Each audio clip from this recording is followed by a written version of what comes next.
خوش اومدید به چنل خودتون. من فربادم، تایلند زندگی میکنم. امروز اومدم انتهای واکینگ استریت، به این منطقه میگم بالی های. میخوام امروز داخل واکینگ استریت با هم یه قدمی بزنیم و یه سری نکاتی رو بهتون بگم که اگه یه زمان اومدید اینجا حتما به دردتون میخوره. قبل از اینکه بریم سراغ موضوع اصلیمون، ازتون میخوام که چنل رو سابسکرایب کنید، ویدیو رو هم تا انتها ببینید، اگر دوست داشتید لایک کنید و مرسی که بابت این ساپورت حمایتی که تا الان از من کردید و همینجوری به ساپورتتون احتیاج دارم.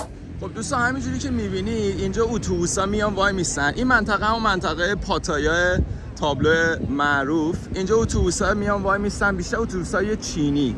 میبینید اونجا تقریبا گروه به گروه وای میسن و میرن برای اسکله. از اسکله میتونن سوار کشتی بشن و از طریق کشتی میرن سمت جزیره کولا یا جزیره مرجانی. ایرانی‌ها به جزیره مرجانی میشناسن. خب دوستان، موضوع اولی که میخواستم راجع به صحبت بکنم، یه دونه ویدیو من گذاشته بودم داخل سوئیس که اونجا قدم میزنم، اون دخترایی که وایسادن داخل بار و وسط خیابون، یه سری کامنت گذاشته بودن که اینا همه مریضن، مشکل دارن، نکنید. میخواستم بگم که طرز فکر اشتباهه، اصلا اینجوری نیستش. ببینید بالاخره این بحث اینجور داستانا تو همه کشورها هستش.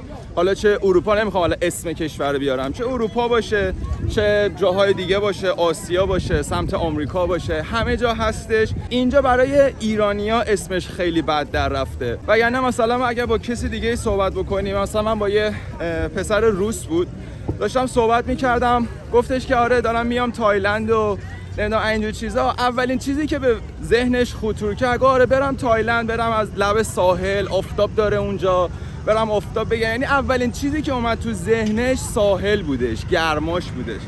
ولی شما الان با یه ایرانی بخوای صحبت بکنی، بگی دارم میرم تایلند، اولین چیزی که میاد تو ذهنش خودتون میدونید چیه دیگه، احتیاج نیستش من بگم. و میخوام بگم دیدا اشتباه، فرق میکنه.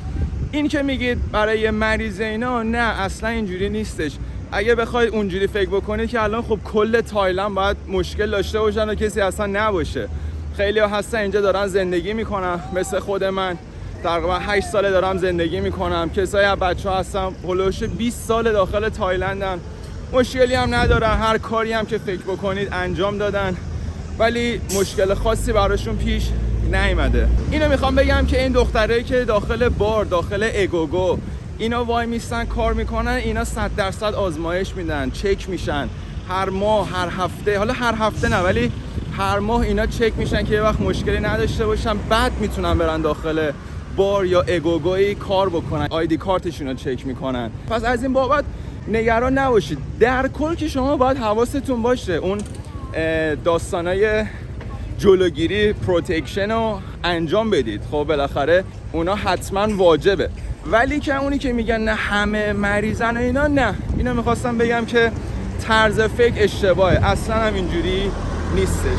خب دوستان، اینجا انتهای واکینگ استریته. این یکی از هتل‌های معروفه که دقیقاً چسبیده به ته واکینگ. هتل 5 ستاره هم هستش. اینورم یه رستورانشه که لب ساحل، خیلی جای خوب و قشنگیه. این تایم اگه بیاید داخل واکینگ استریت ساعت مثلا تقریبا 5-6 بعد از ظهر، الان این تایمی که من اومدم تقریبا ساعت 5:30. این تایم چینی‌ها می‌بینید گروه به گروه آدم داره رد میشه. چینی‌ها تور میگیرن، یعنی حالت تور دارن، مثلا تور واکینگ استریت که فقط بیان قدم بزنن ببینن و ازشون مثلا شاید $3 نفری بگیرن. از ساعت 6 بعد از ظهر تقریبا تا ساعت 8-9 شب یه جورایی خانواده توریه. یعنی مثلا کسایی که حالت خانواده‌ان یا مثلا حالت فامیلی توری هم میتونن بیان داخل واکینگ قدم بزنن و نگاه کنن و لذت ببرن. ولی از ساعت تقریبا 10-11 شب به بعد شما اگه بخواد برید دیگه مثلا خانواده‌ای نمیبینید، همه دیگه اومدن برای عشق و حال و مستی و از اینجور داستانا. الان ماشین میتونه داخل واکینگ استریت رفت آمد بکنه. از ساعت 6:30 بعد از ظهر به بعد دیگه خیابون واکینگ رو میبندن و دیگه شما ماشینی نمیبینید اینجا، یعنی ماشین دیگه نمیره، فقط آدما پیاده روی میکنن. خب دوستان، موضوع بعدی که میخواستم راجع به صحبت بکنم راجع به بار و اگوگوه. میخوام اولا که فرقش رو بهتون بگم و اینکه اصلا کدومش به صرفه تره، کدومش بهتره. البته سلیقه‌ایه این موتوریه بره، البته سلیقه‌ای فرق میکنه، ولی حالا من فرقاشو بهتون میگم. دوستان، بار داخل شهر شما زیاد میبینید. اگر داخل بار برید، خب اگر دختری خوشتون بیاد و از لحاظ بهداشت اینا مثلا یه ترسی تو وجودتونه، میتونید برید داخل بار و از بار دختر بردارید. این دختری که میخواید از داخل بار انتخاب بکنید تقریبا مثل یه ساختمان آپارتمان طوریه، یعنی بار طبقه همکفه و طبقه بالاش اتاق داره، یا اگرم اتاقی نداشته باشه یه سری جاها هستش میتونید اتاق اجاره بکنید برای مثلا 1 ساعت یا 2 ساعت. بار که میگم مثل همین این، ببینید اینا باره، داخل بار میشینن. الان خبری نیستش، یه 3-4 ساعت دیگه شلوغ میشه. اینایی که داخل بار هستن میتونید برید باشون صحبت بکنید. گفتم یه حالت ماماسان داره، میتونید برید با ماماسان صحبت بکنید. اگر بخواید دختر رو به حالت همون برای 1 ساعت مثلا انتخاب بکنید که میتونید اتاق اجاره بکنید و برید برای اتاق. ولی اگر مثلا از دختر خوشتون اومده میخواید دختر رو وردارید با خودتون، مثلا یه 24 ساعت با هم باشید، ببرید هتلتون، اونجا میتونید بارفاین دختره رو بدید. بارفاین چیه؟ بارفاین شما برید داخل بار، باید یه پولی به بار بدید، چون دختره داره داخل بار کار میکنه، شما حدی که مثلا دختره قراره تو یه روز کار بکنه و به بار بدید و دختره رو میتونید با خودتون ببرید. علاوه بر اون که بارفاین میدید باید یه پولی هم به خود دختره بدید، یعنی با دختره حساب بکنید و برید با بارم یه پولم به بار بدید و دختر رو وردارید.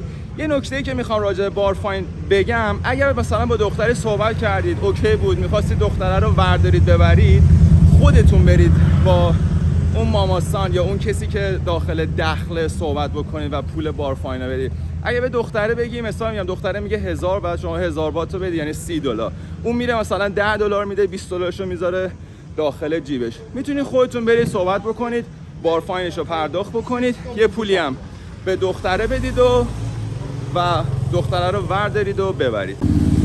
و یه سری چیزای دیگه هم هستش، اگوگو. به اینا میگن اگوگو.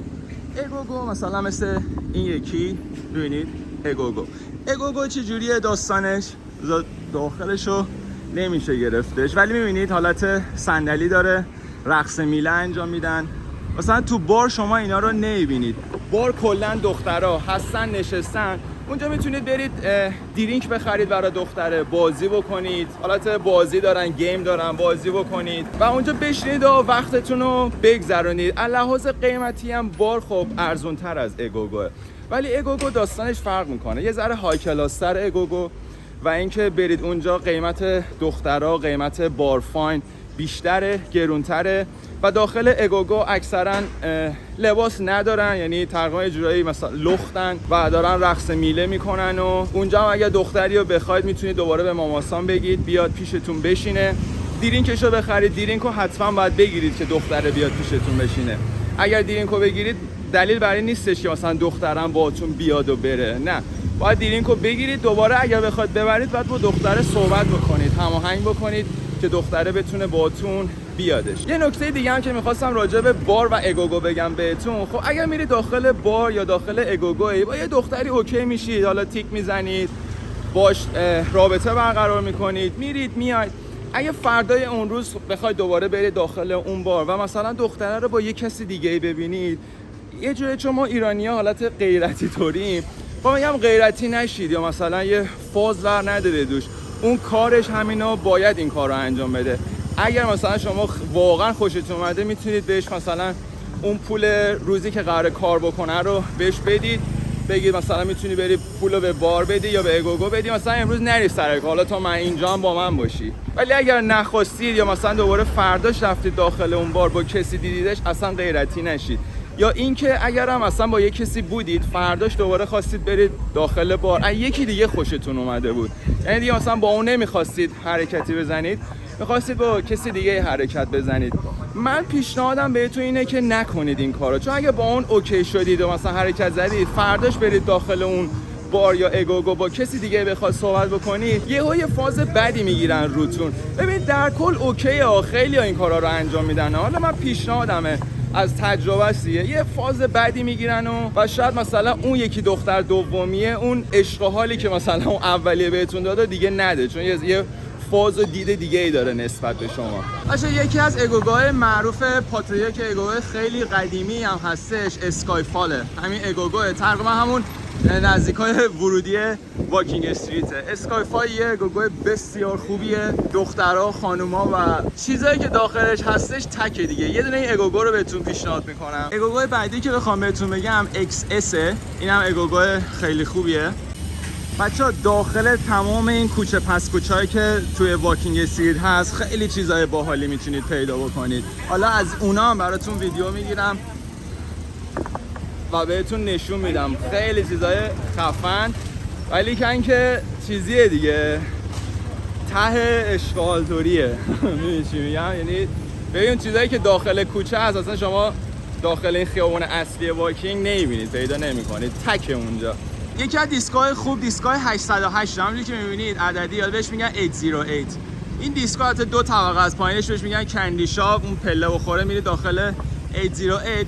808 دیسکای تقریبا یه جور حالت سبکای هیپ هاپ توری موزیکایی که داره، بیشتر سیاه‌پوستا و دخترایی که مثلا حالت سیاه‌پوست توری دوست دارن میان داخل این دیسکو. دیسکای بعدی که بخوام بهتون بگم لوسیفره. لوسیفر تقریبا سبکش مثل همون 808 میمونه، ولی خب یه ذره سبک موزیکا و ایناش تقریبا فرق میکنه، هیپ هاپ توری نیستش. بعدی که بخوام بهتون بگم کلاب اینسامنیاه، آیبار یا اینسامنیا. این کلاب هم حتما بیا، کلاب خیلی خوبیه. اینم ورودی واکینگ استریت از خیابون ساحلی. اینجا ساحله، یه ذره دیگه بریم جلوتر میرسیم به دریا. ببینید دوستان این یه دونه از باراه. ببینید داخل بار میشینن، صحبت میکنن، دیرینک مینوشن. و دخترها مثلا میتونن کاری بخوان، گیم بازی کنن، نمیدونم اشغالی بکنن. اکثرا هم اتاق دارن. اگه بهتون نشون بدم میبینید طبقه بالای باره اتاق داره. یعنی اینجا شما مثلا یکی خوشتون بیاد میتونید برید طبقه بالا، با خود دختره قیمتش رو میتونید طی بکنید که چقدر چجوریه و پول اتاق بدید برای یه ساعت. اتاق تقریبا $10. قیمت دخترم هلوش $30 تا $40 داخل بار. میتونید همونجا مثلا برید بالا، طبقه بالا، اتاقی که داره اون کاری که میخواید و انجام بدید و تموم شه بره. اگوگو گرونتره. اگوگو قیمتش تقریبا 2 برابر باراه. هم اون پولی که بار فاینی که قراره بدید به یعنی اگوگو، هم پولی که باید بدید به خود دختره. چون میگم یه ذره های کلاس تره و قیمتش هم بالاتره، گرونتره.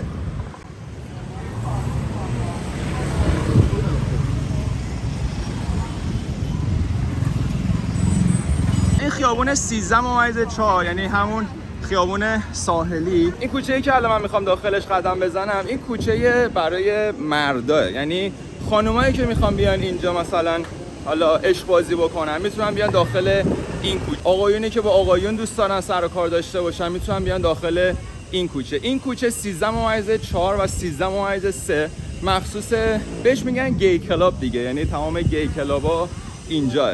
اونم بخوام بهتون بگم دریم بویز اگوگوه که برای پسراه.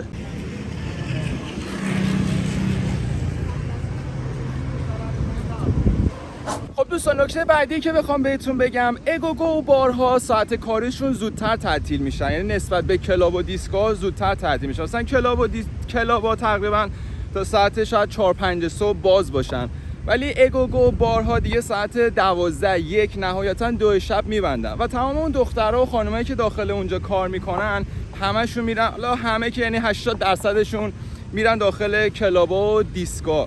اگر برید داخل کلاب میتونید همون دختره که داخل بار بوده یا داخل اگوگو بوده میخواستید یه پولی به بار بدید یا یه پولی به خود دختره بدید، همون کارو داخل کلاب انجام بدید. ولی خب اگر بتونید پیداش بکنید دیگه، یا اینکه مثلا داخل بار میتونید برید بشینید یه درینکی با هم بخورید و اونجا مثلا بهش بگی آره شب کجا میری، کدوم بار میری، بخشی کدوم دیسکو میری، مثلا یاره میرم دیسکو اینجا، شما هم شب برید داخل همون دیسکو و اونجا مثلا باش ملاقات بکنی یا از اونجا مثلا حرکتی بزنید. اونجوری براتون به صرفه تر هم هست و هزینه‌ش هم پایین‌تره دیگه. یه پولی فقط به خود دختره باید بدید. و از لحاظ آیدی کارتی هم حتما چک بکنید. اگه هتلتون هم هتل خوبی باشه داخل پاتایا، داخل تایلند، اینا آیدی کارتشون رو هتل‌ها میگیرن، چک میکنن و موقعی که میخوام برن، یعنی فردای اون روز میخواد دختره بره آیدی کارتش رو از رزپشن هتل بگیره، به شما زنگ میزنن که مشکلی بوده، اوکیه. اگر اوکی باشه میتونن اونا آیدی کارت رو میدن به دخترو و میره.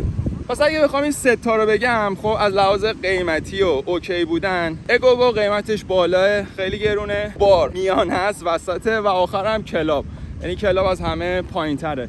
لب ساحلم اصلا، یعنی اصلا بهتون پیشنهاد نمی‌کنم، اصلا ویدیوشو برید حتما ببینید، خیلی صحبت کردم. لب ساحل رو اصلا بهتون پیشنهاد نمی‌کنم.